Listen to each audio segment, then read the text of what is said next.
In a luxurious penthouse on the Upper East Side, a devoted young nurse cares for an 82-year-old elderly lady, unaware that she is about to become part of a secret plan that will change her life forever. Sarah Mitchell could never have predicted that a simple stumble at a charity gala would lead to an accidental kiss with the powerful CEO James Hartwell, the beloved patient's grandson. What she doesn't know is that behind that accident is the brilliant mind of Eleanor Hartwell, who meticulously orchestrated everything to bring together two lonely hearts. But when corporate rivals start spreading damaging rumors about the unlikely romance and family secrets come to light, Sarah will discover that sometimes the best love stories begin with the most well-intentioned manipulations. In a world where power and passion dangerously intertwine, will true love be able to overcome social differences and the conspiracies threatening to tear them apart?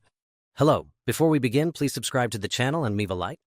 At the end, please rate the story. I will be happy to respond to you in the comments. Now, let's get to the story. The morning sun filtered through the silk curtains of the penthouse on the Upper East Side, casting a golden mosaic across the Italian marble floor.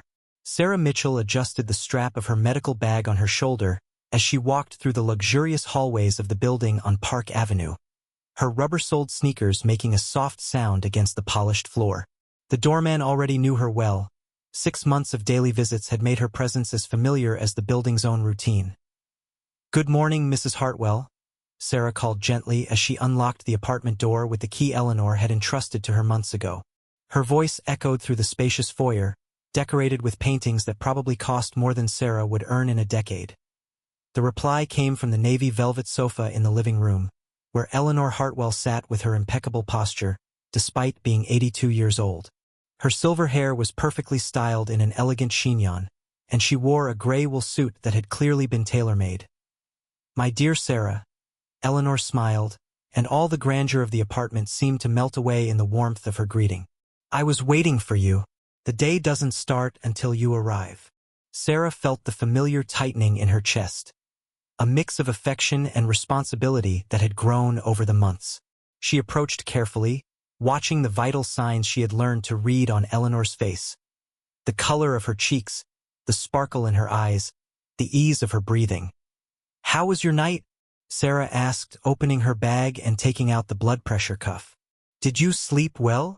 Eleanor extended her arm gracefully, a gesture that had become as natural as a greeting between friends. "Oh, you know how it is, dear. The heart sometimes has its own ideas about when to rest." A comfortable silence settled between them as Sarah wrapped the cuff around Eleanor's arm. The soft sound of the Velcro being adjusted blended with the distant noises of the city below. Taxi horns, pedestrian chatter, the constant symphony of Manhattan. 140/90, Sarah murmured, frowning slightly as she jotted down the numbers in her notebook. "A bit high for what I'd like to see." Eleanor shrugged with the elegance of someone who had learned to accept her body's limits. "This old heart has been working for 8 decades, dear. It deserves the occasional tantrum." While Sarah checked the medications organized in a sleek silver pillbox, each pill in its proper compartment, each time slot meticulously labeled, Eleanor watched her with the warmth of a grandmother looking at her favorite granddaughter. "You know," Eleanor said, her voice taking on that nostalgic tone Sarah had come to recognize, "you remind me so much of my own granddaughter, if I had one." Sarah smiled, feeling the familiar warmth of those words. "You always say that, because it's true. James has always been too busy to—" Eleanor stopped, a soft smile crossing her lips. "Well, you know how those young executives are. Always running. Always rushing to conquer the world. James." Sarah had heard that name hundreds of times over the months. The beloved grandson, the brilliant CEO of a corporation Eleanor never fully specified. But that was clearly a source of immense pride. By Eleanor's descriptions, James was a successful man at 34, dedicated, ambitious, but also, according to his grandmother, lonely to a fault. "He called last night," Eleanor continued, her eyes shining with the pleasure of sharing news about her grandson. "Said he finally closed that contract he'd been negotiating for months. I'm so proud of him, Sarah. That boy works so hard." Sarah arranged the rest of the medications, separating the pills for lunch and dinner into small crystal cups that Eleanor insisted on using instead of the plain plastic containers Sarah had initially suggested. "He must be very proud of you too," Sarah replied, truly meaning it. How could he not be? Eleanor was an extraordinary woman. Intelligent, cultured, generous. Even with her health issues, she maintained a brightness that lit up any room. "Oh, he says he is," Eleanor laughed softly. "But sometimes I think he worries too much about me. He's always insisting I move into one of those expensive senior living places with 24-hour nursing. Like I'm some kind of helpless invalid." The indignation in Eleanor's voice made Sarah smile. It was a discussion that clearly happened often between grandmother and grandson. "You're no invalid," Sarah said firmly, helping Eleanor up from the sofa for her morning walk around the apartment, an exercise the cardiologist had religiously recommended. "You're stronger than most people half your age."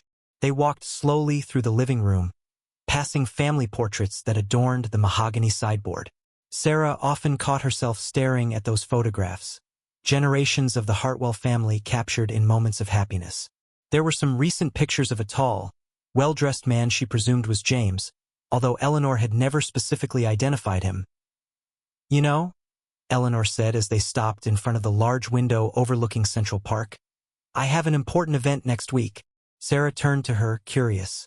Eleanor rarely left the apartment for social events, preferring to receive visitors or simply enjoy Sarah's company and that of a few close friends. "What kind of event?" Sarah asked, noticing a special sparkle in Eleanor's eyes. Eleanor smiled mysteriously, like a child holding a delightful secret. "It's a surprise, dear, but it will be very special. Very, very special." The morning continued with its familiar routine.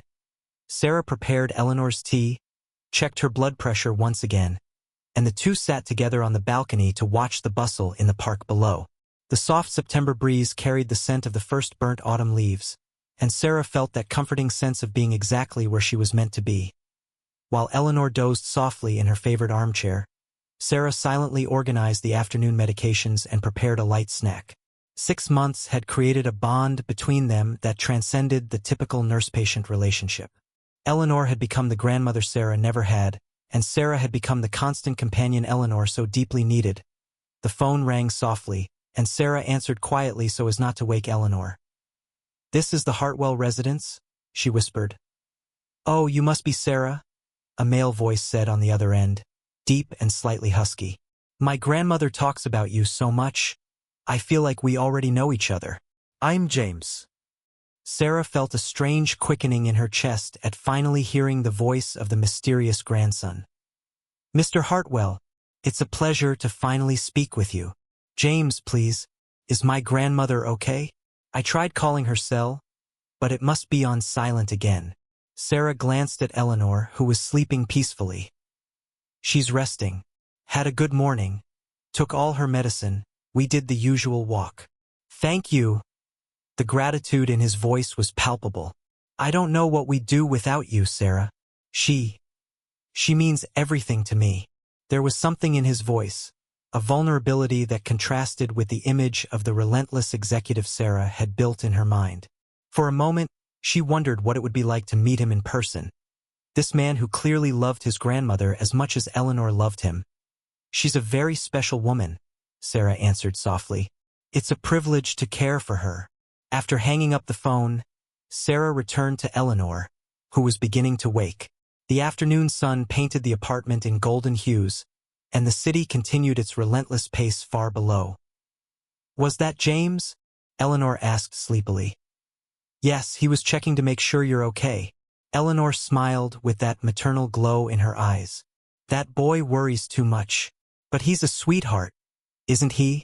Sarah nodded, still thinking about that deep voice and the vulnerability she'd heard there. "He seems to be. Next week," Eleanor said, her eyes shining again with that secret that clearly made her excited. "You'll finally meet him."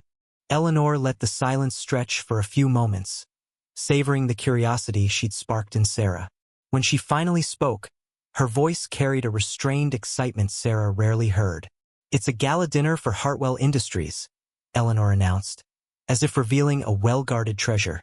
"James is being honored. A celebration of his 10 years as CEO and the extraordinary results this year." Sarah felt her eyebrows rise involuntarily. Hartwell Industries. The name echoed in her mind with a weight of recognition. She had seen the company's logos on buildings all over downtown Manhattan, read mentions in financial newspapers she sometimes flicked through in the doctor's waiting room.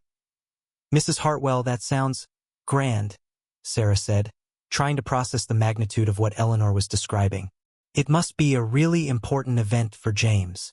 Eleanor's smile widened, and she leaned forward in her armchair with the energy of a secret. "Exactly why I need to be there, dear. But—" Sarah noticed hesitation in the lady's voice and immediately leaned in too, her protective instincts kicking in. "But what? Are you feeling uncertain about your condition?" "Not exactly uncertain." Eleanor chose her words carefully. "But you know how these events can be. Long, lots of people, a lot of stimulation. My heart sometimes— well, you know its quirks better than anyone." Understanding began to form in Sarah's mind, mixed with a tinge of apprehension. "You want me to— I want you to accompany me," Eleanor said directly, her blue eyes shining with hope. "As my personal companion. Someone I trust completely, who knows my medication, who knows when I need a moment to catch my breath." Sarah felt her heart start beating faster. The idea of stepping into the sophisticated corporate world, surrounded by executives and socialites, filled her with an anxiety that spread across her chest like widening ripples. "I don't know, Mrs. Hartwell," Sarah stammered, her hands moving nervously in her lap. "That kind of event. I'm not familiar with that world. I wouldn't even know what to wear for something like that." Eleanor rose from the armchair with more agility than Sarah had seen in weeks, as if the thought of the event had injected new life into her system. "Oh, my dear, you think I'd leave that to chance?"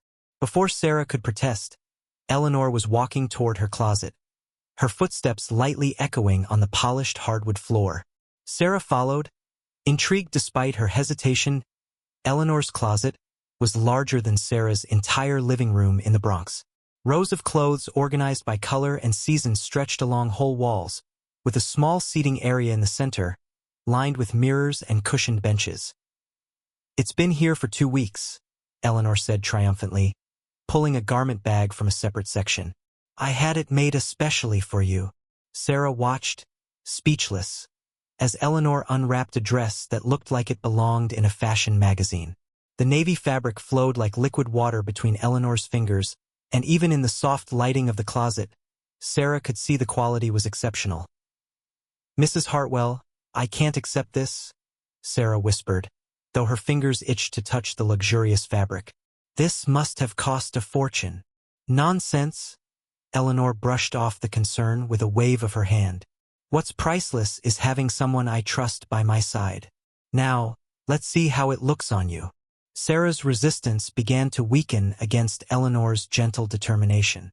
There was something in the way the lady looked at her, with so much affection and hope, that made it impossible to keep refusing. "I really don't know if it's a good idea," Sarah murmured, but her hands were already reaching for the dress. "I'll look like an outsider." "You'll look exactly what you are," Eleanor said firmly. "A beautiful, smart, elegant young woman who belongs wherever she chooses to be." Minutes later, Sarah found herself in the fitting room next to the closet, sliding the dress over her body. The fabric was softer than anything she'd ever worn, a silk blend that seemed to caress her skin. The cut was perfect, hugging her curves without being restrictive, the neckline elegant without being over the top. When she stepped out of the fitting room and stood before the full-length mirror, she barely recognized the woman staring back. The navy blue enhanced her skin tone and made her brown eyes look deeper, more mysterious. The dress length, just below the knees, was sophisticated, and the simple yet flawless cut spoke of subtle quality. "Oh, my dear," Eleanor sighed behind her. Sarah caught her reflection in the mirror, the lady's hands folded over her chest as if watching a work of art come to life. Sarah turned slightly, watching how the dress moved with her, how the fabric caught and reflected the light. For a moment, she allowed herself to imagine walking through the elegant ballrooms of a fancy hotel, talking to important people, belonging to that world she'd always observed from afar. "I look different," Sarah admitted, her voice full of surprise and a growing confidence she didn't expect to feel. "You look exactly the way you always knew you could," Eleanor corrected softly. You just never had the chance to see yourself like this. Sarah ran her hands over the fabric, feeling how the dress transformed not only her appearance but something deeper. Her posture was straighter, her movements more graceful, as if the clothes had unlocked a version of herself that had been asleep. There are shoes, too, Eleanor added casually, and a little purse. Oh, and maybe we can do something with your hair. I know a wonderful person. Eleanor? Sarah interrupted, using the lady's first name for the first time. So absorbed in the transformation she didn't notice the intimacy. Why are you doing this for me? The question hung between them, heavy with layers of meaning. Sarah watched in the mirror as Eleanor stepped closer, gently placing her hands on Sarah's shoulders. Because in 6 months, you've become the granddaughter I always wished I had, Eleanor said simply. And because you deserve to experience what it's like to be seen the way I always see you, as someone extraordinary. Sarah felt tears threatening to fill her eyes but blinked them away. In the mirror, she saw 2 women, one, a young woman in an elegant dress who transformed her, and the other, an older lady whose smile carried secrets and hopes Sarah still didn't fully understand. The event is next Saturday, Eleanor continued, her eyes sparkling with that mysterious light that appeared whenever she mentioned the dinner. At the Plaza Hotel. It will be perfect, Sarah. Absolutely perfect. As Sarah kept admiring herself in the mirror, adjusting the dress and trying different poses, Eleanor stepped back a few paces. The smile on the lady's lips deepened, taking on an almost conspiratorial quality, as if she knew exactly how the night would turn out, a result Sarah was still far from imagining. The crystal chandeliers in the grand ballroom of the Plaza Hotel cast a golden light that seemed to turn every surface into liquid gold. Sarah gripped Eleanor's arm more tightly than necessary as they walked through the grand entrance, the sound of their breathing nearly lost in the symphony of elegant conversations, crystalline laughter, and the soft clinking of champagne glasses. Sarah had never been so aware of every step she took. The mid-heel shoes Eleanor had provided, soft Italian leather, like butter, made a delicate sound against the marble floor, but to Sarah, each step echoed like an announcement of her presence. The navy blue dress flowed around her legs like a luxurious second skin, and she could feel occasional glances from other guests, assessing, questioning, cataloging her presence in this gilded world. Breathe, dear, Eleanor whispered quietly, her own dress, a sleek black silk ensemble embroidered with silver, making her look like a queen in her court. You belong here just as much as anyone else. Sarah tried to follow the advice, but her eyes kept cataloging the details around her. Women wearing jewels likely worth more than her yearly salary, men in perfectly tailored tuxedos discussing numbers that made her head spin, waiters silently circulating with trays of champagne and glasses too delicate to seem real. Eleanor, my dear, a woman's voice rose above the chatter, and a silver-haired lady approached with outstretched arms. Her burgundy dress was clearly a haute couture piece, and the diamonds in her ears caught the chandelier light like tiny stars. Patricia? Eleanor smiled warmly, embracing the woman. You look stunning tonight. And who is this lovely young lady? Patricia asked, eyes curious but kind as they turned to Sarah.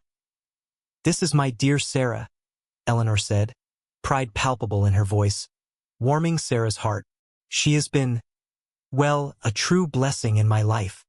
Sarah found herself being introduced to a steady stream of people, executives' wives, philanthropists, other members of New York's high society.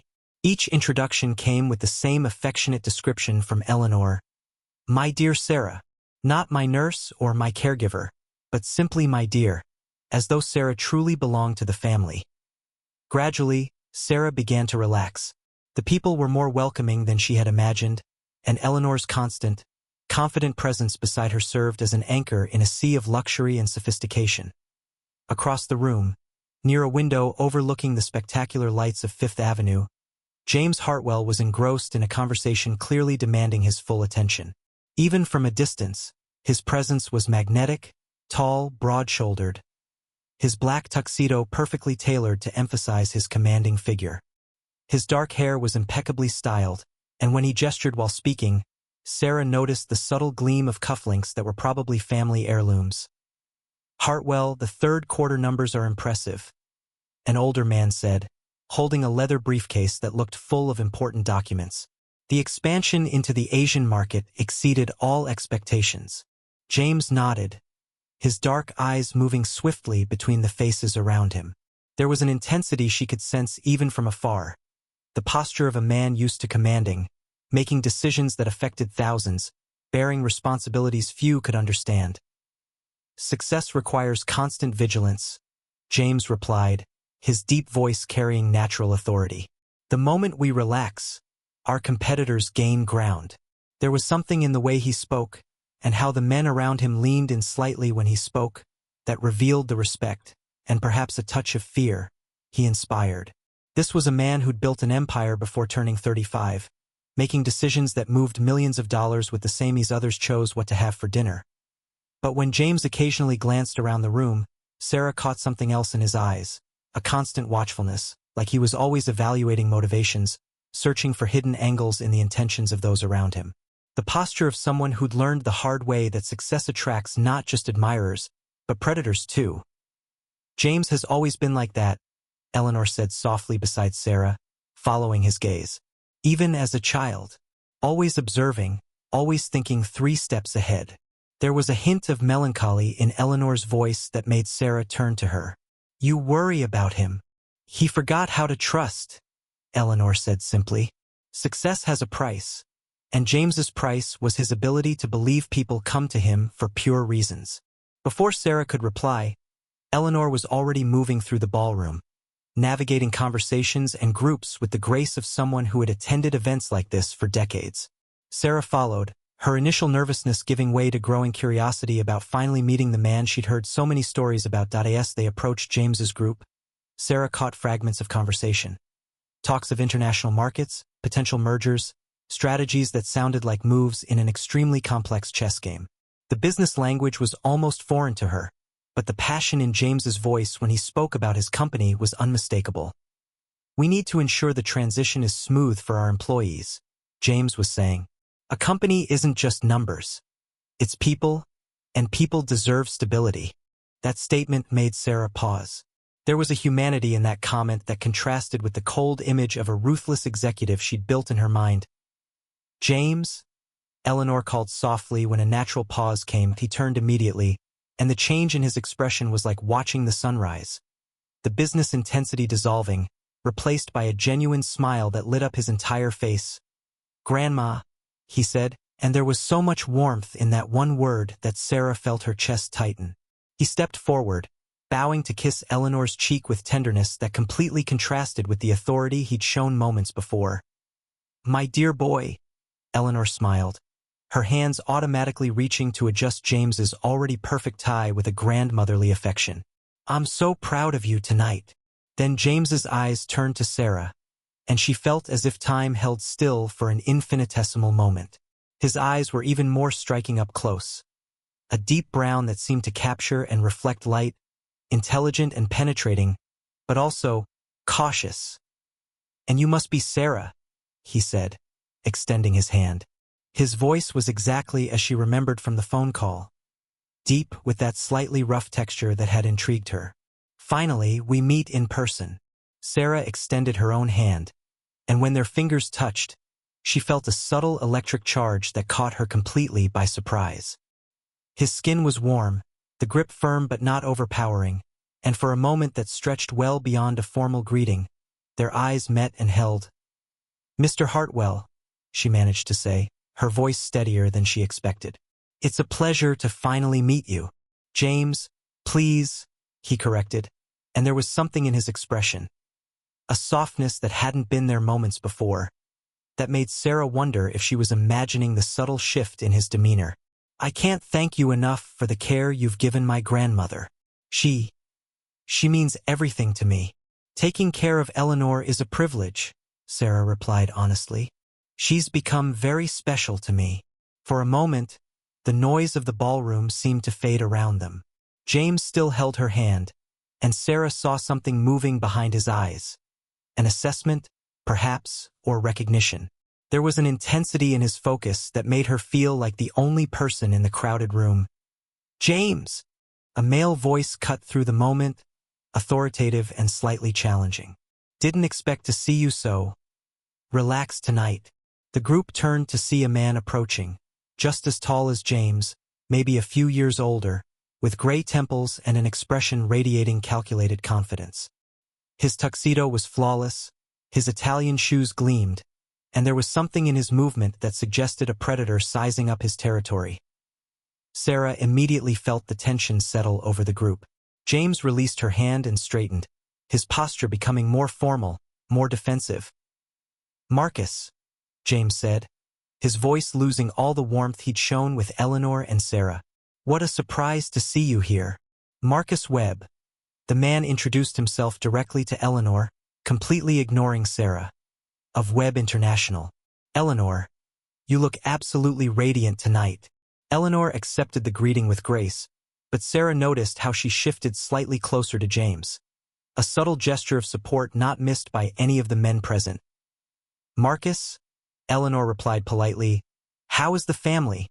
As superficial courtesies were exchanged, Sarah observed the dynamic between James and Marcus. There was a history there, a rivalry that went far beyond business. The way Marcus looked at James was evaluative, almost challenging, as if searching for signs of weakness. And James had transformed once again.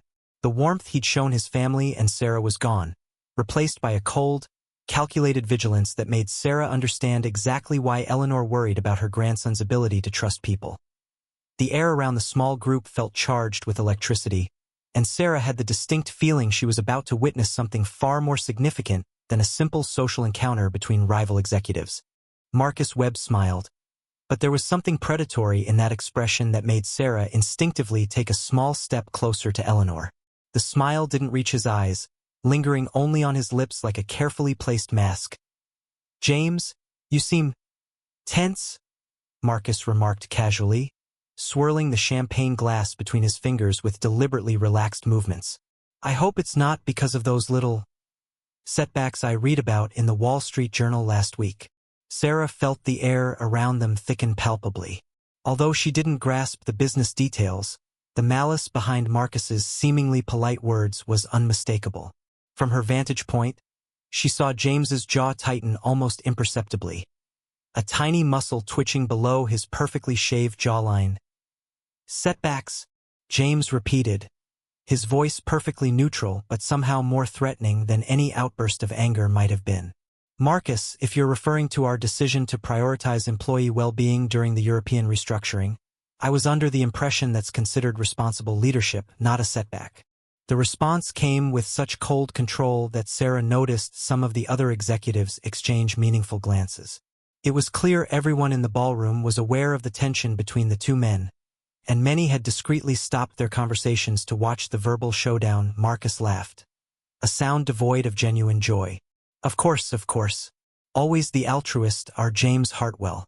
Though I've heard some whispers about how that generosity might be impacting the fourth quarter numbers." Sarah glanced at Eleanor out of the corner of her eye and was impressed by the lady's composure.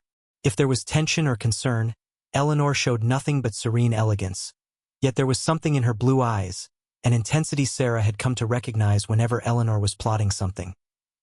"The numbers speak for themselves, Marcus," James replied, and Sarah sensed the effort it took to keep his voice steady. "Hartwell Industries continues to exceed projections, even with our commitment to ethical business practices." "Ah, yes," Marcus nodded with exaggerated understanding. "Though, between us, some investors are starting to question whether that sort of sentimentality is sustainable long-term, especially with Webb International posting such consistently strong results."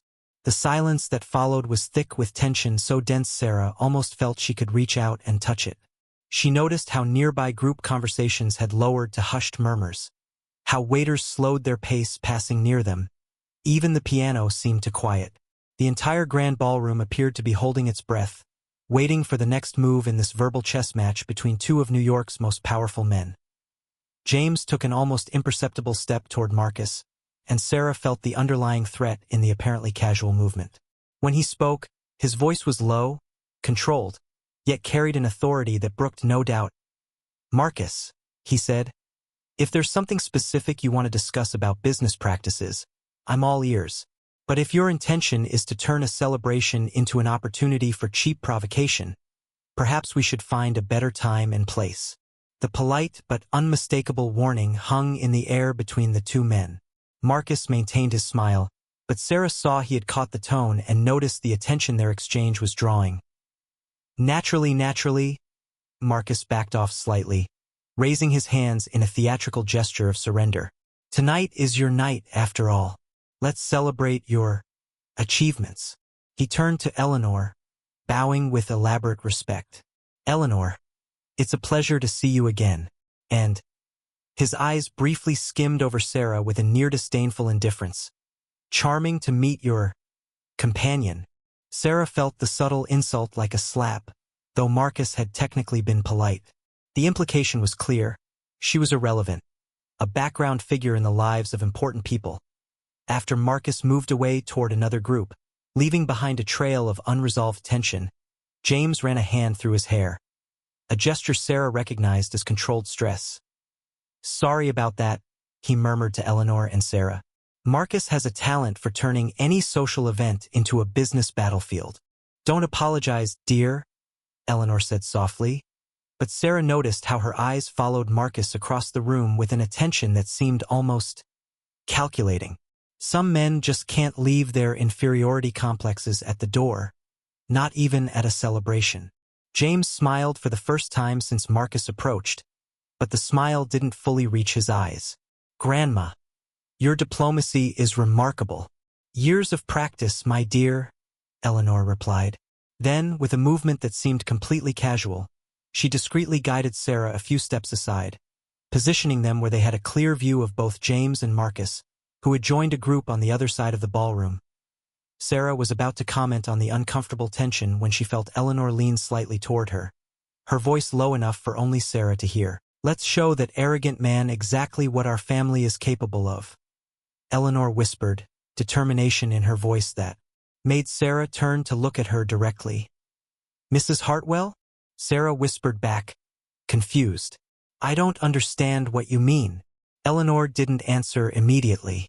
Instead, her eyes moved strategically between James, who had returned to his investor conversation but still looked slightly tense, and Marcus, who was animatedly gesturing to his own group, occasionally glancing their way. "Just trust me, dear," Eleanor said at last, and when Sarah looked into her eyes, she saw that familiar mysterious spark, now more intense, more focused, as if Eleanor was executing a plan she'd been formulating for a long time. Before Sarah could ask more, Eleanor began, moving again, this time toward James. But not directly. She chose a path weaving through several groups, stopping for quick greetings, always keeping James in her line of sight and placing Sarah clearly in view as well. "What are we doing?" Sarah asked quietly as they paused to talk with an older couple, both clearly important figures in New York's financial world. "Establishing presence," Eleanor replied enigmatically, introducing Sarah as "my dear Sarah" once again. This time to a man Sarah vaguely recognized from business magazine photos. When they finally reached James, Eleanor positioned herself and Sarah directly in Marcus's line of sight. Sarah could feel the rival's eyes on them, appraising, questioning, trying to decipher the dynamic on display. "James," Eleanor called softly, "we were just admiring how confident you look tonight. Aren't we, Sarah?" The question caught Sarah off guard, but she nodded. "Absolutely. Mr. James seems completely in his element." James smiled, and this time the smile reached his eyes. "You both are very kind, though I have to admit, having you here makes everything more enjoyable." Sarah felt a slight flush at the compliment, and when their eyes met again, that same spark of connection she'd noticed during their first greeting returned. Across the room, Sarah saw Marcus watching the interaction, his expression growing more interested, more speculative.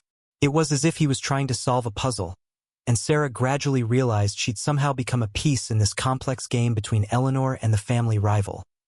What Eleanor was planning, Sarah hadn't yet figured out, but one thing was becoming clear. Tonight was much more than a simple celebration, and whether she liked it or not, Sarah had become central to a plan Eleanor was executing with the precision of a master conductor.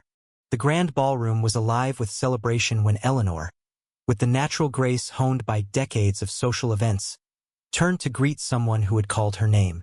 The movement seemed completely natural, a poised lady responding to a familiar voice, but Sarah, who had learned to read the subtle nuances in Eleanor's expression, caught a faint, almost imperceptible glimmer in her eyes.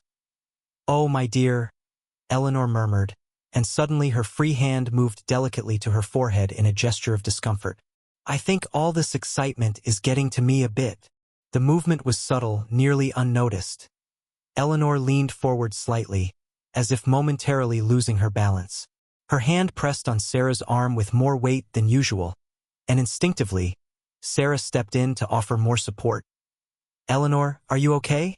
Sarah asked, genuine concern tinting her voice. She turned fully toward Eleanor, momentarily forgetting her position relative to James, who was just behind her. "Just a little dizziness," Eleanor murmured. Then, in a motion that seemed entirely accidental, she leaned more heavily on Sarah while stepping back slightly. What happened next unfolded in slow motion, like those moments in life that feel suspended in time. Eleanor, apparently trying to regain her balance, inadvertently pushed Sarah backward. The mid-height heels that had seemed so elegant and comfortable all evening suddenly betrayed her on the polished marble floor. Sarah felt her left foot slip slightly, the motion throwing her center of gravity off completely. Her heart raced as she realized she was falling backward, and she instinctively stretched out her hands, trying to grasp something to hold on to. "Careful!" she heard James say behind her, his voice filled with immediate concern. James reacted with reflexes born of years of college sports. His arms moved to catch her before his brain fully processed what was happening. He leaned forward, his strong hands closing around Sarah's waist to stop her fall. The motion brought them much closer than any social protocol would ever permit. Sarah could feel the warmth of his body through the thin fabric of her dress, could detect the subtle scent of his cologne. A masculine, sophisticated blend of wood and spices. Her breath was quickened by the shock, and she could feel her heart pounding hard against her ribs. "I've got you," James murmured, his voice low and soothing, too close to her ear. Sarah turned her face to thank him, to apologize for the clumsiness, and that's when it happened. Her upward movement, his leaning down, the closeness brought on by the catching motion. All came together in the most unlikely way imaginable. Their lips met was just a second, maybe less, but it was as if an electric spark had coursed through the entire grand ballroom. James's lips were warm and firm, and for that impossible fraction of a second, the whole world seemed to stop. Sarah could feel his surprise mirroring her own, could sense the exact moment when fear transformed into something entirely different. A connection neither of them had anticipated. Then reality hit them like an avalanche. The sound of conversations abruptly stopping echoed through the room like a wave. Sarah sensed hundreds of eyes turning toward them, heard the first murmurs, low at first, then quickly rising. The clinking of glasses ceased, footsteps faltered.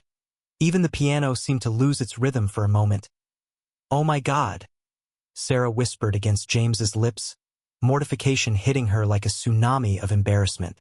She tried to pull away, her cheeks burning with a heat she was sure was visible to everyone in the room. "I'm so sorry. I didn't. That was..." Her hands trembled slightly as she tried to put space between them, but James still held her, his eyes searching hers with an intensity that made her stop mid-sentence. Across the ballroom, Sarah spotted Marcus Webb watching everything with an expression mixing genuine surprise and something dangerously close to disdain. He had completely stopped his own conversation. A champagne glass paused halfway to his lips, as if he were watching a particularly interesting show. The great James Hartwell, Sarah could almost hear Marcus thinking, losing his composure in public. The murmurs around them grew louder. "Who is she? I've never seen her before. James Hartwell never ever. She must be really special too." Sarah wanted to disappear, wanted the marble floor to open up and swallow her whole. Never in her life had she felt so exposed, so completely out of her element. All of New York's most important people were witnessing the most embarrassing moment of her existence. "I need to get out of here," she murmured, trying once again to free herself from James's embrace. "Please, I shouldn't have come. I don't belong." Then, something completely unexpected happened. James smiled that it wasn't the politely cordial smile he showed other guests, nor the tense grin he wore during the confrontation with Marcus. It was a genuine, spontaneous smile, starting in his eyes and spreading across his face like sunrise. It was the kind of smile the people around them hadn't seen in years. Some may have never witnessed. It was a smile that completely transformed his expression, softening the lines of tension around his eyes, revealing a warmth he had carefully kept hidden behind his professional armor. "It's okay," James said, his voice loud enough for the nearby groups to hear clearly, yet gentle enough to calm Sarah's panicked nerves. "Accidents happen." His hands moved from her back to gently hold her trembling hands, and there was something so natural, so genuinely caring about the gesture that Sarah noticed some of those around them beginning to smile as well. "Especially," James continued, that extraordinary smile still lighting up his face, "when new shoes meet marble floors. I should have warned everyone about the dangers of the plaza's chandeliers." The gentle joke broke the tension like a stone breaking the surface of a lake. Some people laughed, others resumed their conversations, and gradually the intense focus began to disperse. But Sarah could see that Marcus Webb was still watching, his expression now more speculative than scornful. There was something in his eyes suggesting he was recalculating, reevaluating a situation he had assumed he understood. Out of the corner of her eye, Sarah spotted Eleanor, who had fully recovered from her dizziness and was watching the whole scene with such obvious satisfaction that, for a moment, Sarah wondered if, but no, certainly Eleanor couldn't have. Eleanor approached them, her eyes shining with something suspiciously like a well-planned triumph. "My dear, are you all right?" Eleanor asked, her voice filled with maternal concern that sounded completely genuine. "What a terrible scare. James, thank you for being so quick." "Always, Grandma," James replied, but his eyes stayed locked on Sarah. "Are you sure you're okay?" Sarah nodded, still processing his unexpected kindness. The way he'd turned her moment of maximum embarrassment into something almost charming. Yes, thank you," she managed to say. "You were very kind." "James," he corrected gently, just as he had before. "And it wasn't kindness. It was pleasure." The words hung between them in a moment heavy with meaning, and Sarah found herself looking into his eyes and seeing something there that hadn't been present in business negotiations or even polite conversations. Interest, curiosity, and maybe, just maybe, the beginning of something neither of them had been looking for. Across the ballroom, Marcus Webb took a thoughtful sip of his champagne, his gaze still fixed on the trio. His expression had grown much more interested, much more attentive in Eleanor, watching it all with the satisfaction of a master strategist seeing her plan unfold exactly as envisioned, allowed herself the smallest secret smile. The 3 days following the gala seemed to drag on tortuously slowly for Sarah. She tried to immerse herself in her usual routine caring for Eleanor, making chamomile tea in the morning, organizing medications, reading excerpts from the New York Times aloud, but her mind kept drifting back to that moment in the grand ballroom. The kiss. She could still feel it, even now, folding clean clothes in Eleanor's room. The warmth of his lips, the firmness of his hands supporting her, the way her heart had raced in that impossible second before reality pulled them back down to earth. And then, even more confusing, the way he had smiled, that genuine and transforming smile that changed his entire face. "You've been so quiet today, dear," Eleanor commented from the armchair where she was embroidering, her reading glasses slipping slightly down her nose. "Since Tuesday, actually. Everything okay?" Sarah felt a slight flush rise to her cheeks. "Of course, Mrs. Hartwell. Just thinking." Eleanor murmured, and there was something in her tone that made Sarah look at her more closely. Mrs. Hartwell seemed livelier these past few days. There was an energy in her movements that had not been there in previous weeks, a spark in her eyes that seemed almost satisfied. Sarah had attributed it to the excitement of the gala. After all, it must have been wonderful for Eleanor to see James celebrated like that, to see the family business thriving. But now, watching Eleanor's nearly secretive expression, she began to wonder if there was more. "James called yesterday," Eleanor mentioned casually, not looking up from her embroidery. "He said he was thinking about stopping by this weekend. Apparently he's feeling renewed. Those were his words. Sarah's heart gave a small, involuntary leap. That's good. He works so hard. He does, Eleanor agreed, then added, almost as a late thought, though he sounded different on the phone. Lighter, I'd say, like something had changed. Sarah tried to keep her expression neutral, but she felt Eleanor studying her with that penetrating attention Sarah had learned to recognize. Mrs. Hartwell, Sarah finally said, setting the clothes aside and sitting on the edge of the bed. About what happened at the gala, I still feel mortified. I never should have. Mortified, Eleanor interrupted, finally lifting her eyes from the embroidery. There was something in her expression Sarah couldn't decipher. A mix of curiosity and something that almost resembled amusement. Why, dear? Because it was embarrassing, Sarah exclaimed, her hands nervously fidgeting in her lap. All those important people watching and me stumbling around like a clumsy teenager, and then the kiss. It was completely inappropriate. Mr. James must have been mortified too. Funny, Eleanor said thoughtfully, putting her embroidery aside. James didn't seem mortified. In fact, he looked, well, like I said, lighter. Sarah felt her cheeks burning again. He was very kind about the whole situation. Kinder than I deserved. Deserved, Eleanor repeated, and a genuine note of surprise touched her voice. Sarah, dear, why do you talk about yourself like that? As if you don't deserve kindness. The question caught Sarah off guard. She opened her mouth to answer, then closed it again, realizing she didn't have a simple response. Eleanor rose from her chair with more energy than Sarah had seen in weeks, moving to sit beside her on the bed.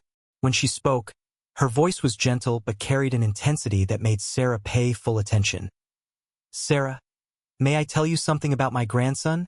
Sarah nodded, her voice caught in her throat.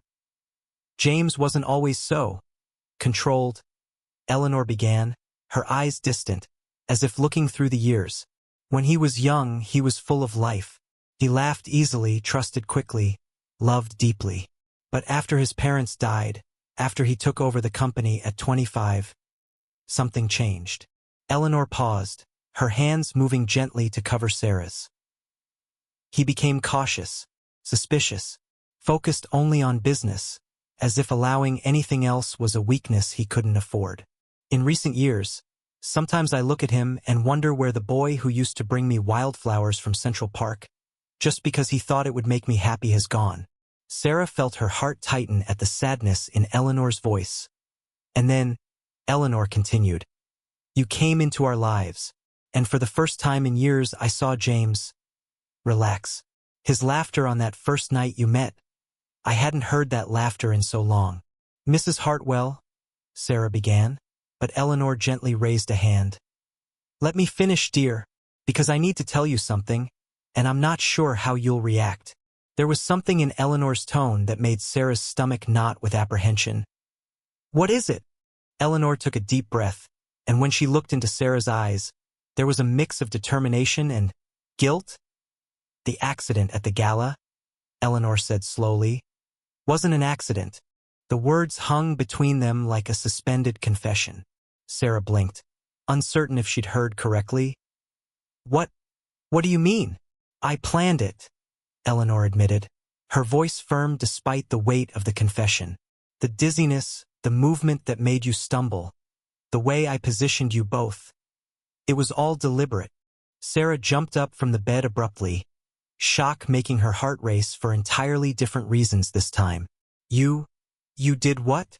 Sarah, please, let me explain, Eleanor said quickly, also rising, her hands outstretched in a calming gesture. No, Sarah said, her voice rising involuntarily. You made me go through that humiliation on purpose? Made me look like a clumsy fool in front of all those important people? Made me kiss your grandson without his consent?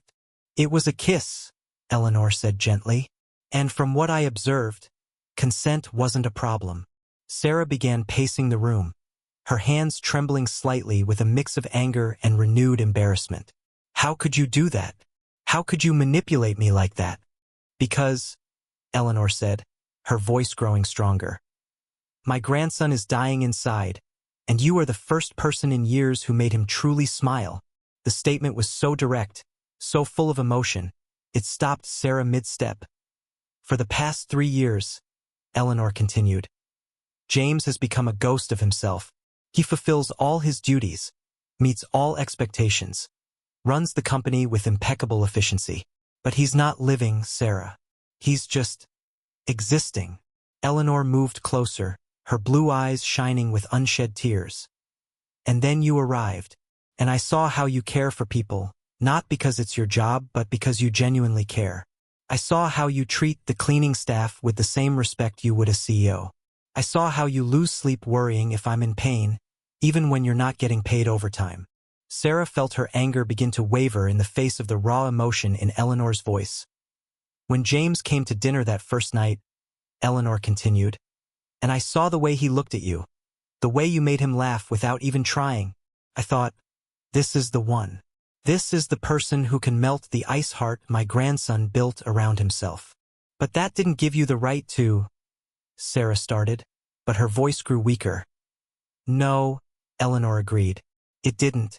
And if you never forgive me for this, I'll understand. But Sarah, dear, did you see the smile on his face after the kiss? That wasn't the smile of a man who was angry or embarrassed. It was the smile of a man remembering what it feels like to be alive." Sarah sank into the chair Eleanor had left, her mind spinning with all the implications of the confession. "Why are you telling me this now?" she finally asked. Eleanor sighed, suddenly seeming older. "Because I lied to you, and it was eating away at my conscience. And because James called this morning and said he wants to invite you to dinner on Saturday. Just the two of you." Sarah looked up quickly. "He did what?" "Apparently," Eleanor said with a small smile, "my plan worked better than I expected." Sarah remained silent for a long moment, processing everything. The manipulation, the confession, the revelation about James, and now an invitation to dinner. "I don't know if I should be angry at you or touched," she finally admitted. "Feel free to feel both," Eleanor said kindly. "I deserve any anger you want to direct at me. But Sarah, don't let my interference ruin something that could be wonderful." Sarah looked at Eleanor's trembling hands, at the cautious hope in her eyes, at the vulnerability the confession had revealed. "He really invited me to dinner?" she asked quietly. Eleanor nodded, her smile growing slightly. "He said he can't stop thinking about you."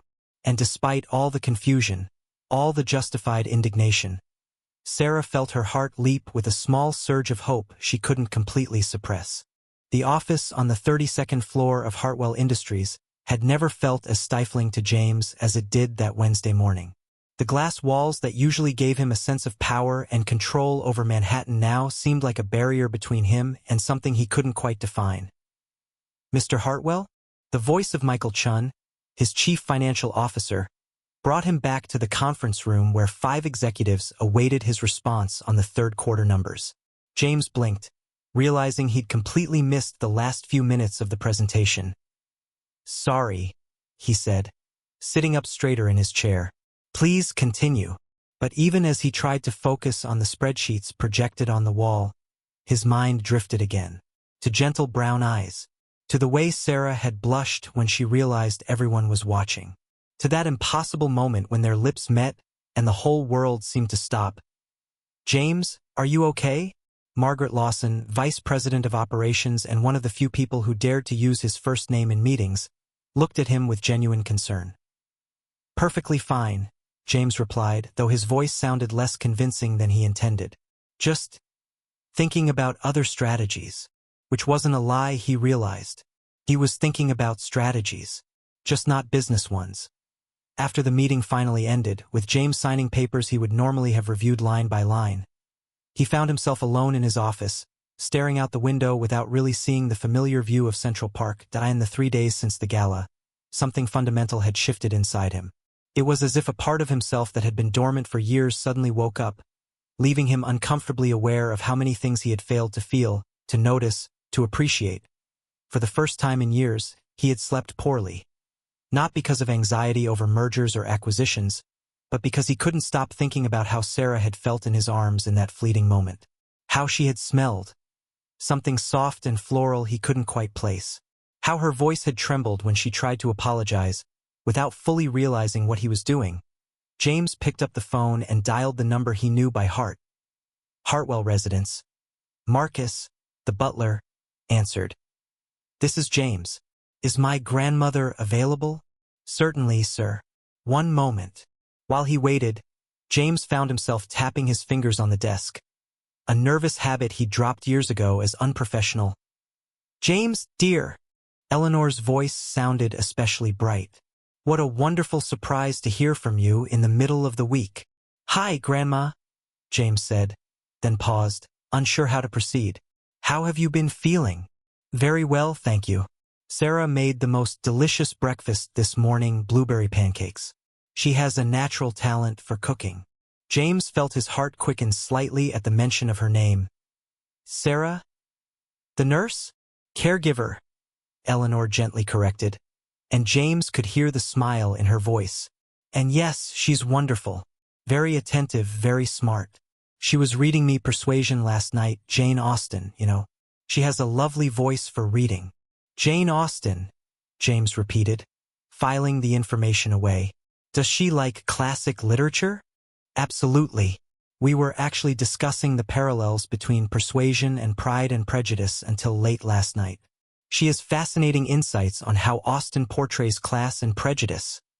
Eleanor paused meaningfully. "Why do you ask, dear?" James realized he'd leaned forward, completely absorbed in the description. "Just curious." Eleanor murmured, and there was something in her tone that made James suspect she didn't buy his forced casualness. "Well, you should come to dinner tonight. Sarah always makes enough food for a small army, and I'm sure she'd be happy to see you again." The invitation hung between them, full of possibilities James wasn't sure he was ready to explore.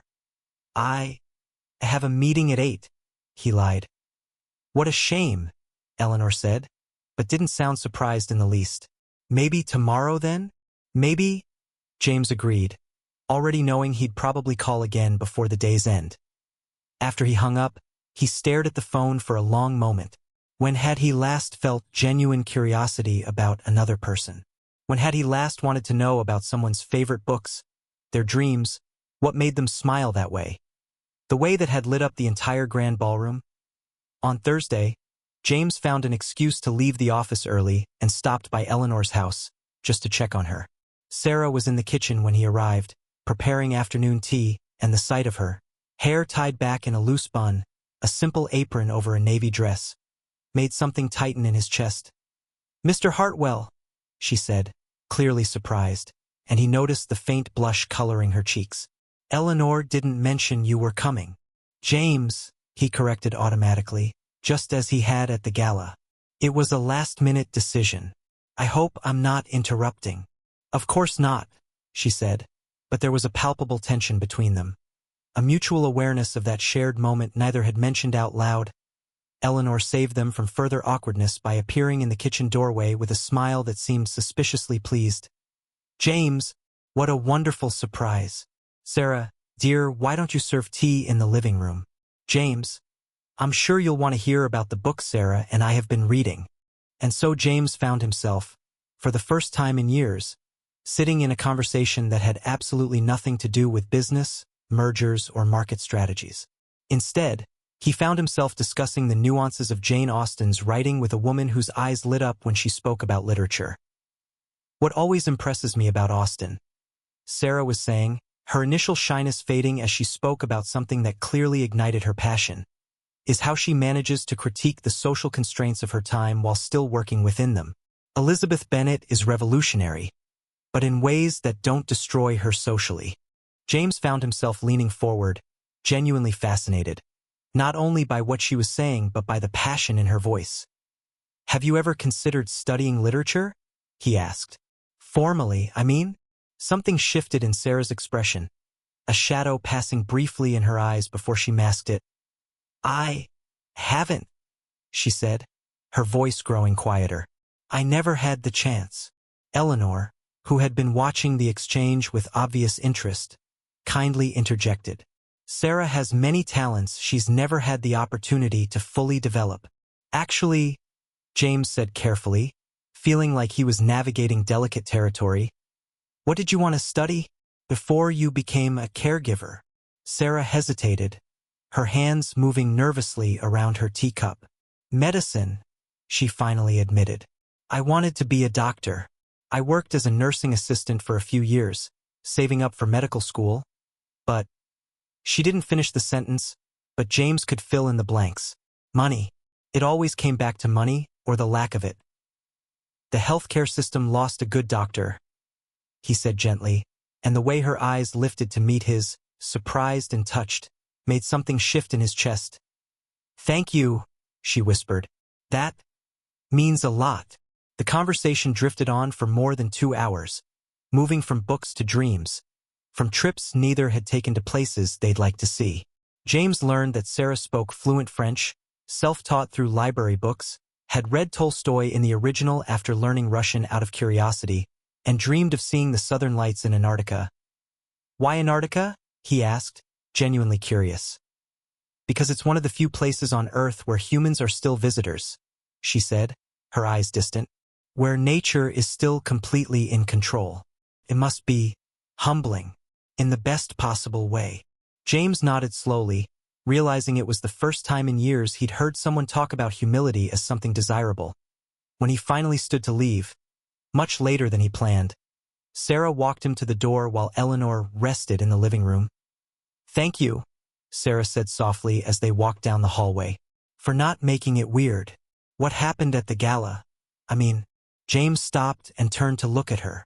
There were so many things he wanted to say, so many feelings he couldn't quite organize into words.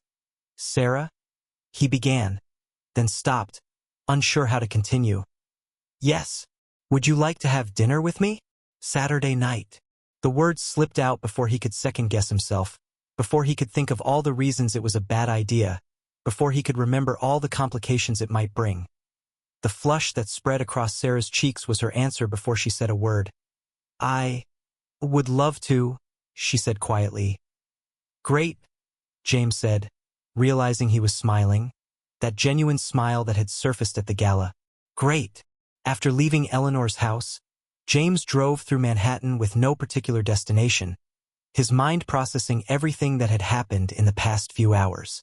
For the first time in years, he had a real conversation with someone. No quotas to meet, no contracts to negotiate, no strategic impressions to manage. Just two people discovering each other's thoughts. And now he had a date. The realization hit him as he stopped at a red light near Central Park. He, James Hartwell, who had carefully avoided any romantic complications for years, had just asked someone out. And more than that, he was incredibly eager about it. The problem was, he was no longer dealing just with physical attraction, although that was certainly there. It was something deeper, more complicated. Sarah made him want to be a better version of himself.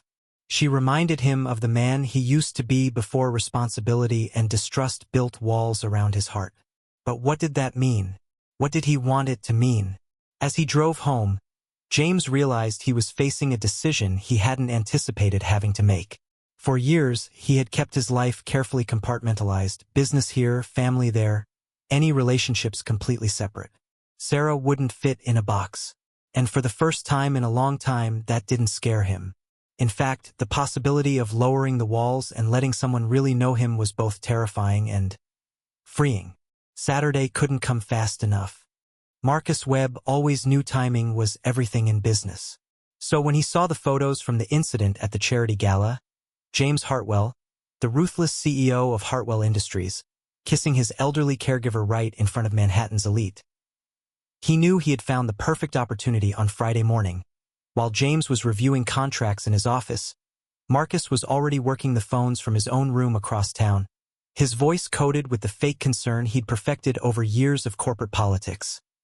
No, David, I'm not suggesting anything improper, Marcus said over the phone to David Richardson, one of the biggest investors in the pharmaceutical sector.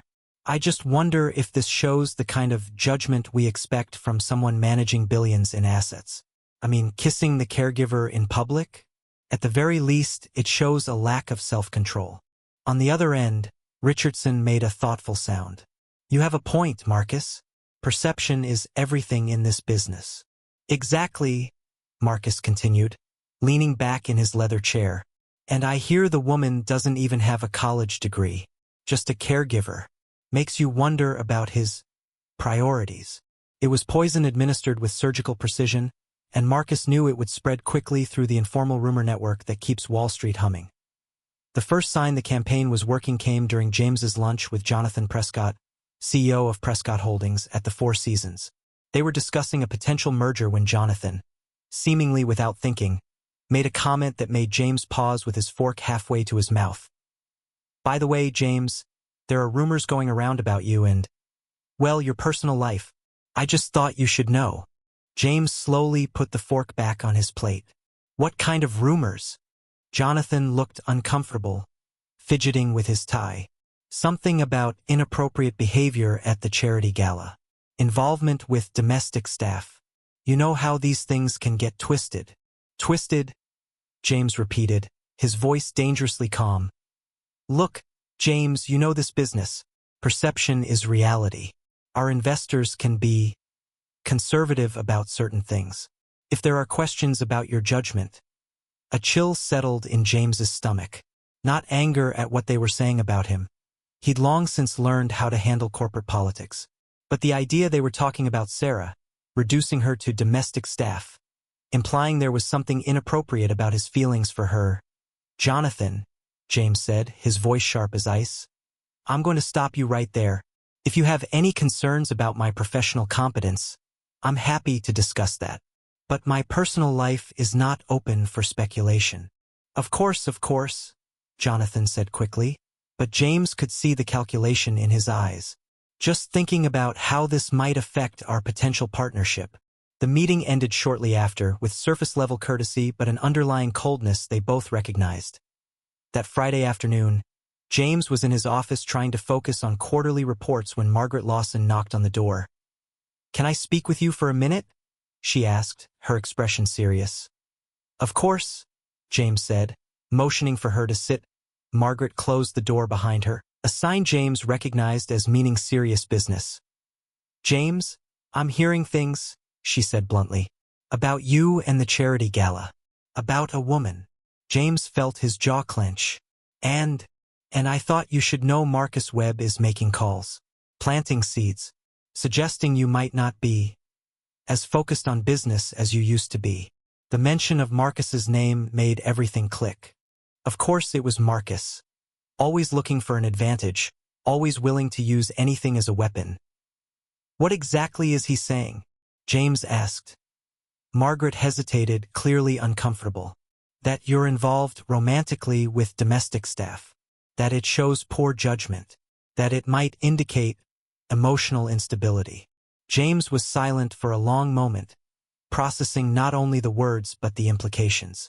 In a world where reputation was currency, where perceived competence was everything, even the suggestion of emotional instability could be devastating. Years ago, that would have sent him straight into damage control mode. He would have downplayed it, denied it, quietly made Sarah disappear from his life to preserve his professional image. But now, sitting in his office watching the Manhattan lights start flickering at twilight, James realized he didn't feel the familiar urgency to protect his reputation at all costs. Instead, he felt anger. Anger at how they were talking about Sarah. Anger at reducing an extraordinary woman to office gossip. And more than anything, anger at himself for having lived so long in a world where love was seen as weakness. Margaret, he said finally, what do you think of Sarah? Personally, Margaret seemed surprised at the direct question. I only met her briefly at the gala, but she seemed lovely, smart, genuine. Why?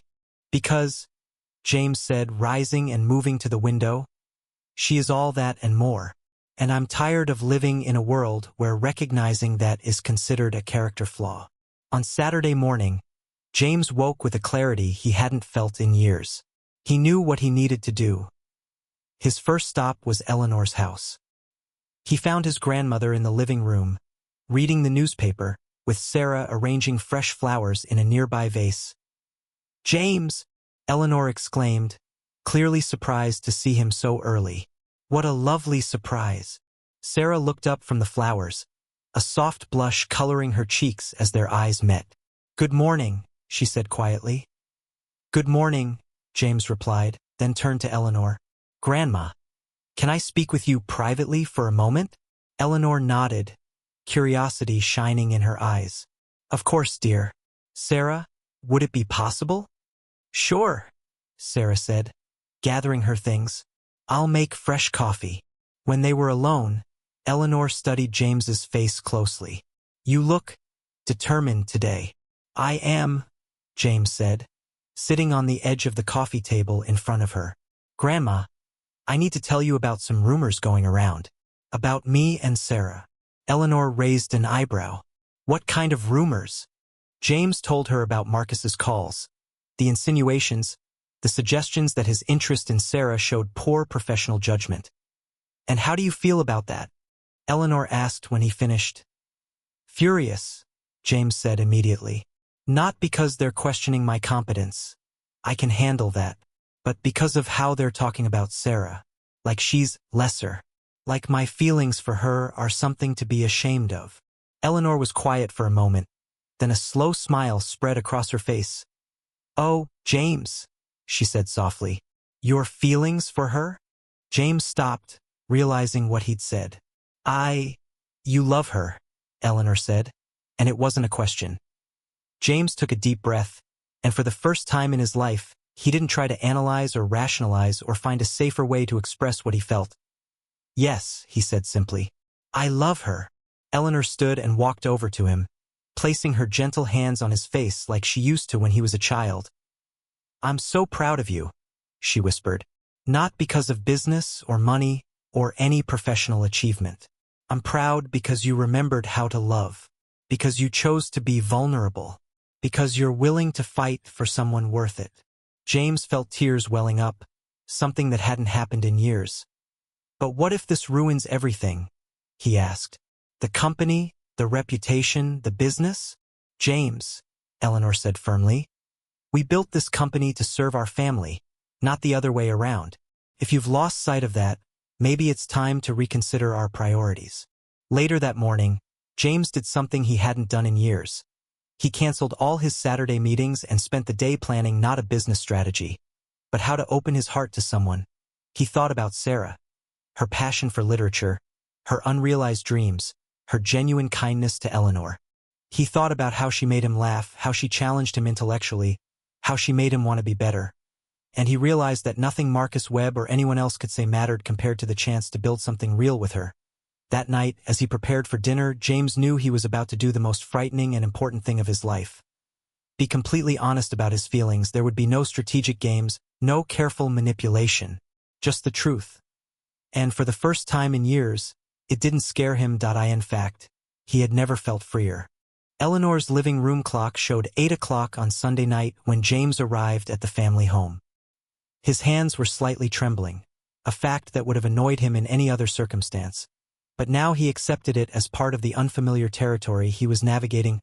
Marcus had found Sarah in the kitchen, finishing washing Eleanor's dinner dishes. The soft light over the sink created a golden halo around her loose hair, and she was quietly humming a melody he couldn't recognize as she carefully dried a delicate porcelain cup. "Sarah?" She turned quickly, nearly dropping the cup. "James, I didn't hear you come in." "Sorry," he said, noticing how her heartbeat had quickened. He could see the delicate pulse in her neck. "I didn't mean to startle you." "It's okay," Sarah said, setting the cup carefully on the counter. Eleanor just fell asleep. It was a long day for her, but a good one. "We're reading Emma now, and she has very strong opinions about Emma Woodhouse's behavior." James smiled, but Sarah could sense the underlying tension in his posture, how his hands moved restlessly at his sides. "Sarah," he said, his voice lower than usual, "can we talk? In private?" Something in his tone made Sarah's heart race again. Of course. The library. They walked quietly through the familiar halls, the tension between them as palpable as the scent of Eleanor's roses drifting in through the open window. In the library, Sarah turned to face him, and James realized this was the moment. There was no more delay, no more strategies to plan. Sarah, he began, then stopped, running a hand through his hair. A gesture she had never seen him make before. I need to say something, and I don't really know how to start. You can start any way you want, she said gently, recognizing his vulnerability and wanting to ease it somehow. James took a deep breath and walked to the window, gazing at the moonlit gardens before turning to face her. That kiss, he said abruptly.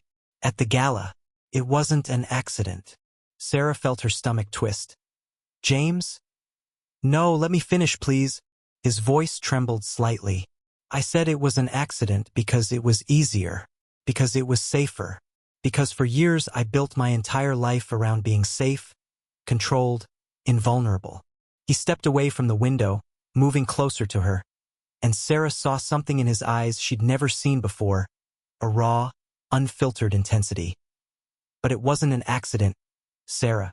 It was the most real moment I've had in years. And since then, everything's changed. Changed how? Sarah whispered, barely audible. I catch myself in important meetings thinking about you, James said, a humorless laugh escaping him. I cancel appointments just to have an excuse to come here and hope to see you. I spend hours remembering conversations about Jane Austen because I'd never met anyone who talked about literature with such passion. He stopped in front of her, so close Sarah could feel the heat radiating from his body. You brought back parts of me I thought I'd lost forever, he continued, his voice growing firmer as he spoke. The ability to genuinely laugh, to be curious about another person, to want something more than just the next deal, the next achievement. Sarah felt tears forming in her eyes. James? I'm in love with you, he said, the words flowing out like a torrent he'd kept bottled up for too long. Madly, completely in love. And I know it's complicated. I know there are differences between us that the world will question, but I don't care what the world thinks anymore. The tears Sarah had been holding back began streaming down her cheeks. Are you sure? Because I'm not like the women in your world, James. I don't have formal education. I don't have social connections. I can't. Sarah? James interrupted, gently reaching out to wipe a tear from her face. You are exactly what I need. You are real. You are kind. You are smart in a way that can't be taught in any university. You care for people not because you're paid to, but because it's who you are. He paused, taking her hands in his. And I want to do more than just confess my feelings. I want to make a proposal. Actually, 2 proposals. Sarah looked at him, confused. 2. James nodded, and she saw his confidence returning now that he had started. First, he said, I want you to be part of my life. I want us to date. For real. Not hidden, not ashamed, but open and proud. I want to take you out to dinner, meet your friends, introduce you to my colleagues as the woman I love. Sarah's heart was pounding so hard she was sure he could hear it. And second, she managed to ask. Second, James said, a smile beginning to form on his lips. Hartwell Industries is launching a new community health program. We need someone to run it. Someone who truly understands caring for people. Someone with the passion and knowledge to make a real difference. Sarah looked at him, not fully understanding. I don't get it. I'm offering you the position of Director of Community Health Programs, James said, his voice gaining enthusiasm. You'd work developing programs to bring health care to underserved communities, train caregivers, oversee mobile clinics. It's a chance to use all your knowledge and compassion to help many more people than you can buy just caring for Eleanor. Sarah felt her legs weaken. James, that's amazing, but I don't have formal qualifications. I don't have a medical degree. I don't have an MBA. You have something better, James said firmly. You have real experience. You have genuine compassion. And you have the intelligence to learn whatever you need. Besides, he added with a reassuring smile, the company would pay for any extra training you need. Sarah looked at him, trying to process everything she'd just heard. It was as if all her dreams, love, professional purpose, the chance to truly make a difference in the world, had just appeared before her. But why? She asked, her voice trembling. Why would you do this for me? James was quiet for a moment, studying her face. Do you think it's gratitude? he asked gently. That I'm doing this because I feel like I owe you something? Sarah lowered her eyes, blushing. Maybe. You said I changed your life. Maybe you just… Sarah? James said, placing a gentle finger under her chin to lift her gaze. My grandmother taught me many lessons over the years, but the most important one was this: the best deals in life are the ones made with the heart. He paused, his eyes searching hers. This isn't gratitude, Sarah. It's not pity. It's love. It's recognizing that you are extraordinary and wanting to build a life where we both can be the best versions of ourselves. Sarah felt like her heart might burst. Here was this man, powerful, successful, who could have anything in the world, offering not only his love but a chance to realize dreams she'd buried long ago. And what if I can't? She whispered. What if I fail? Then we fail together, James said simply. And we try again. Sarah looked at him, for the sincerity in his eyes, for the vulnerability he was showing, for the love he offered without conditions or reservations. Yes, she said, the word escaping like a breath. Yes to which proposal? James asked, though he could already see the answer in her eyes. To both, Sarah whispered. Yes to everything. And this time, when James leaned in to kiss her, there was nothing accidental about it. It was a promise, a celebration, the beginning of something they'd both waited for their whole lives without knowing it.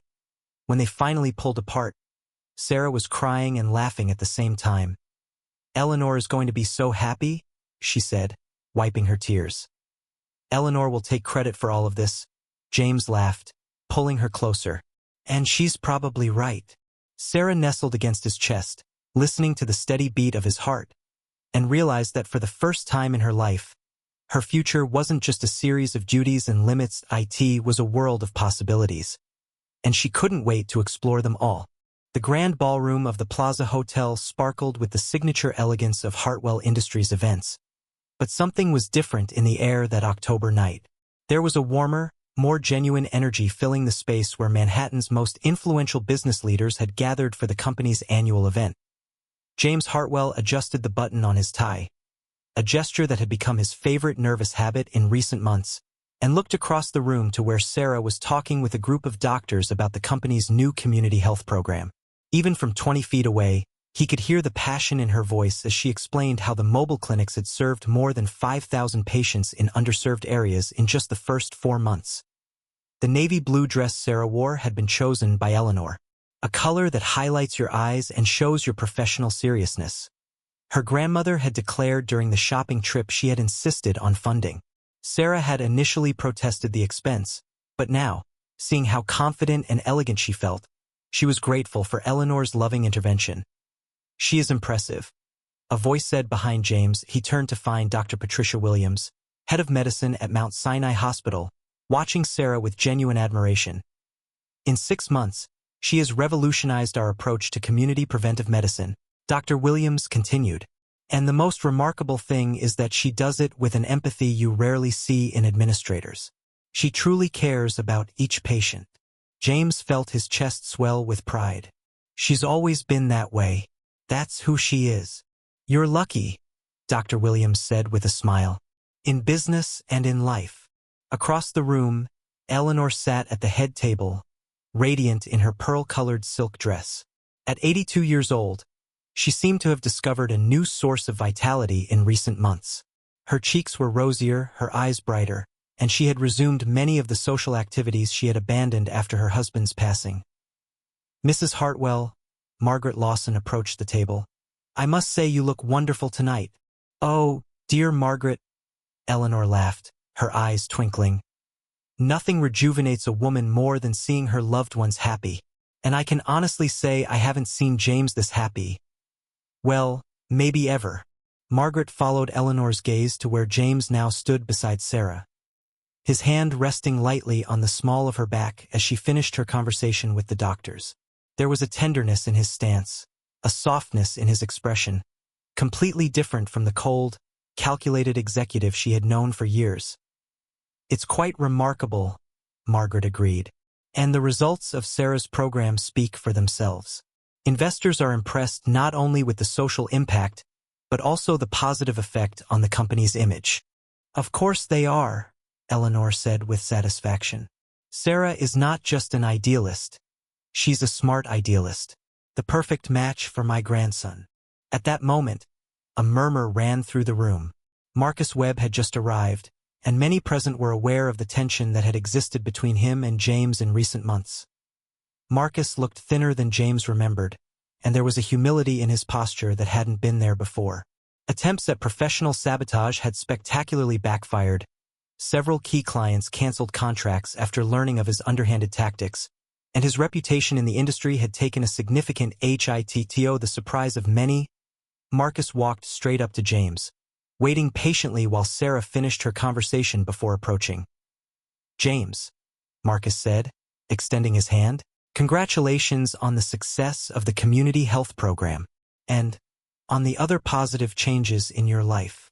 James studied Marcus's face for a moment, searching for signs of sarcasm or manipulation, but found only what seemed to be genuine remorse. "Thank you, Marcus," James said, shaking his hand. "I appreciate it." "I was wrong," Marcus continued, his voice low enough for only James and Sarah to hear. "About a lot of things. You clearly found something, someone, who brings out the best in you, and the results speak for themselves." Sarah gently touched James's arm, a silent gesture of support, and Marcus noticed the exchange. "Miss Thompson," he said, turning to Sarah, "I've been following the work your program has done. It's truly impressive. You're making a real difference." "Thank you," Sarah said graciously. "It's work I love, so it doesn't feel like work." Marcus nodded, and for a moment, James saw a glimpse of the man Marcus might have been if he hadn't chosen the path of destructive ambition. "If you'll allow me," Marcus said, "I'd like to make a donation to the community health program, as a way to contribute to something positive." James and Sarah exchanged surprised looks. "That's very generous," Sarah said. "Any contribution would be greatly appreciated." After Marcus stepped away, James turned to Sarah. "Are you ready for this?" he asked, referring to the speech he was about to give. "The question is, are you ready?" Sarah replied with a smile. "This is going to be very different from your usual corporate speeches." James pressed his forehead against hers for a moment. "With you here, I'm ready for anything." Minutes later, James stood at the podium, looking out at the crowd of around 200 people. Executives, investors, employees, community partners. But his eyes kept returning to two women in particular. Eleanor, sitting with her hands clasped and a radiant smile, and Sarah, standing near the main table, her eyes full of love and encouragement. "Good evening," James began, his voice carrying easily across the room. "When I took the helm of Hartwell Industries 5 years ago, I thought I knew what success meant. We measured everything in numbers: revenue, profit, market share, quarterly growth." He paused, letting his words settle. "And those numbers are important. They represent jobs, financial security for our families, our ability to invest in new projects. But this year, I've learned that there are metrics even more important." James looked directly at Sarah. "How many lives did we touch? How many communities did we strengthen? How much did we grow, not just as a company, but as human beings?" A murmur of interest spread through the crowd. This was definitely not the type of speech they expected from James Hartwell.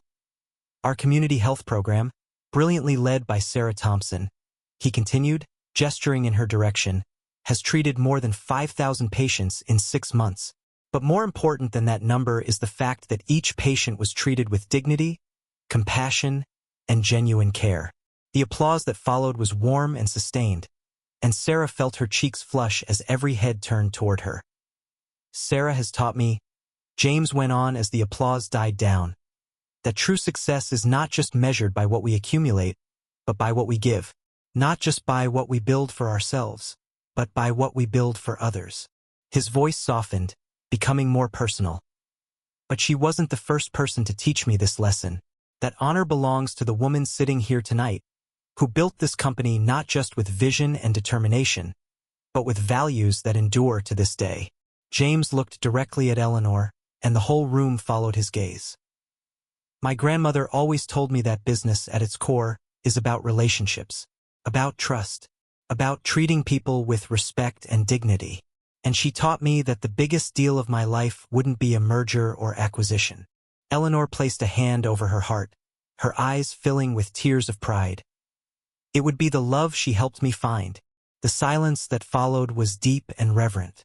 Then Eleanor stood, a small, elegant figure in pearl silk, and began to applaud.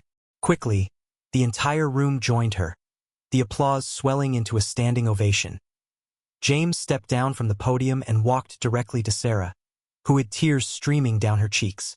He wrapped her in his arms, ignoring the hundreds of eyes on them. "I love you," he whispered in her ear. "I love you too," she whispered back as the crowd finally dispersed to dinner. A small orchestra began playing soft dance music. James extended his hand to Sarah. "May I have this dance?" "Always," she replied, taking his hand. They moved to the small dance floor, and Sarah fit perfectly into his arms as she always did. Around them, others began to dance as well. But for James and Sarah, the world had shrunk down to just the two of them. "You know," Sarah said, looking up at his face, "6 months ago, I never would have imagined I'd be here, dancing at the plaza, running a program that could help thousands of people, being loved by someone like you." "Someone like me?" James asked, twirling her gently. "Someone who sees me," Sarah said simply, "really sees me, and loves me for who I am, not for who I might become." James held her closer. "Sarah, you were perfect already. I was the one who needed to change." They danced in comfortable silence for a few minutes, completely absorbed in each other, until Eleanor appeared beside them. "May I steal my new granddaughter for a quick dance?" she asked James with a mischievous smile. "Of course," James laughed, kissing Sarah lightly before handing her to Eleanor. Sarah bent slightly to accommodate Eleanor's shorter height, and the two women began to dance slowly. "Sarah, dear," Eleanor said, her voice low but full of emotion, "I need to tell you a secret." "What secret?" Sarah asked, curious. Eleanor looked up with sparkling eyes full of mischief. "I knew from day one that you would be perfect for him." Sarah laughed, a clear, joyful sound that made James smile from across the dance floor where he was talking with Dr. Williams. "You knew? Even when I spilled tea on your favorite blouse." "Especially then," Eleanor said with satisfaction. "It showed you were human." For years, James surrounded himself only with people who never made mistakes, or at least never admitted to making any. He needed someone real. "Mrs. Hartwell?" "Eleanor," she corrected gently. "And soon to be Grandma Eleanor, if all goes as planned." Sarah blushed deeply. "Eleanor, we haven't talked about—" "Oh, you will," Eleanor said confidently. "James has already asked me if I'd like to help pick out a ring. Not that I said yes," she added quickly with a conspiratorial smile. Sarah's heart skipped a beat, but before she could respond, James appeared beside them. "May I have my girlfriend back?" he asked, offering Eleanor his arm. "Of course," Eleanor said, kissing both of Sarah's cheeks. "But only if you promise to take good care of her." "I promise," James said solemnly, though his eyes danced with humor. As the night went on, James and Sarah found themselves on the plaza's grand terrace, looking out over the lights of Central Park. The October air was crisp but not cold, and Sarah wrapped her shawl tighter around her shoulders. "This has been an incredible night," she said, leaning against his side. "The first of many," James replied, kissing the top of her head. "James," Sarah said softly, "thank you." "For what?" "For seeing me, for loving me, for giving me the chance to do something meaningful with my life." James turned to face her fully. "Sarah, you gave so much more than you received. You gave me my life back. You showed me what really matters." They stood in comfortable silence, watching people stroll along the streets below, yellow taxis weaving through traffic, the vibrant life of a city that kept moving all around them. "You know what I think Eleanor is planning?" James said eventually. "What?" "I think she's planning to live to 100 to make sure she has enough time to spoil our future children." Sarah laughed, the sound like music to James. And you have any objection to that? James looked at her. The woman who had transformed his world, who had brought love, purpose, and joy to a life that had forgotten how to feel them. No objections, he said softly. Actually, I can't think of anything I want more. And as they danced slowly on the terrace, New York City twinkling below them like an endless collection of possibilities, both James and Sarah knew they had found something rare and precious. Not just love, but the kind of love that makes people better. The kind of love that builds, that heals, that transforms. The kind of love Eleanor had always known they would find. If you enjoyed this story, subscribe to the channel and leave a like. These other stories will also move you. Click to keep watching.